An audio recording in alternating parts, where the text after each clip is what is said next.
Authorities in New South Wales will cast a wide net, calling for the relatives of those killed on the SS Nemesis 120 years ago to come forward.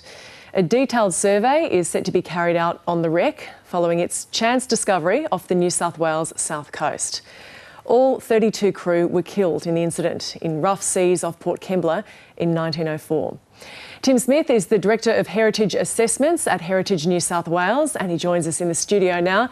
Tim, thank you. And firstly, how significant a discovery is this given that time period? Look, it's quite remarkable that a big steamship like this has been found.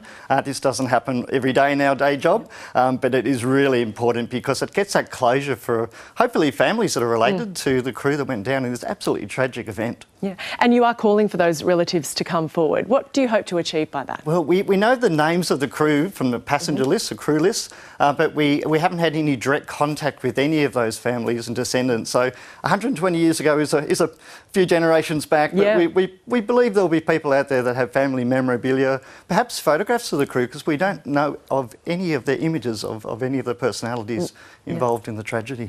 Yeah, and I mean, tell us what exactly happened in those rough seas 120 years ago. Well, they were in an absolute gale.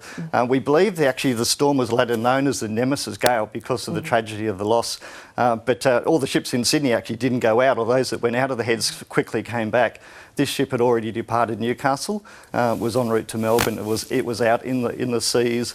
And a passing steamer that saw it said that the waves were mountainous, so you can imagine the ship was just racing up these great walls of green and coming back down, and that was when it was last seen, labouring, not looking in distress, but shortly thereafter something catastrophic had occurred. Yeah, such a terrifying end there. How was it discovered, and was it hard to identify it? Well, Sydney divers particularly have been looking for the Nemesis for 30 years. It's been one of those holy grail shipwrecks because of the name, because of the scale of the tragedy.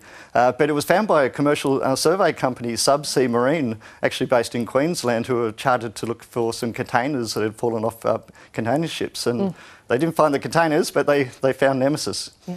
And what have we learned since the discovery, and also what do we hope to learn about this? Look, partly it's closing the loop in the history books. When the ship went down on the 9th of July 1904, it went out of the history books, and now we actually have a place, a site to also commemorate the loss of life there and have that reflection for families.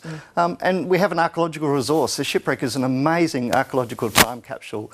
So we hope to learn more about 19th century shipping, ship construction, trade, and also those social, the human interest contacts to the site. Yeah, it's particularly interesting when you do, and if you do get photographs to those names on there. Now, you mentioned the families again there, and as you said, it's a long period of time.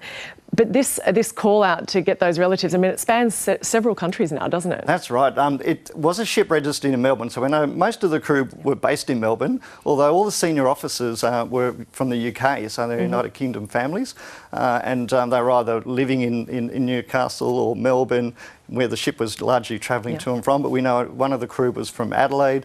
We know the single female on board, the stewardess, Mrs. Hyland, was from Canada. She was 56 years old when she went down with the ship. So again, there could be Canadian families, United Kingdom families. It's a broad net.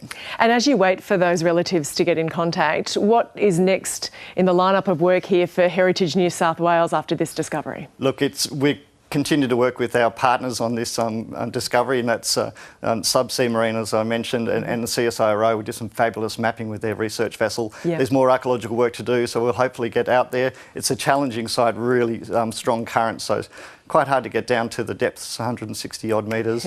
But we'll do that, continue the research and continue to tell these maritime stories that are really a part of New South Wales history. Yeah, they are fascinating. Tim Smith, Director of Heritage Assessments at Heritage New South Wales. Thanks for coming in. Thank you.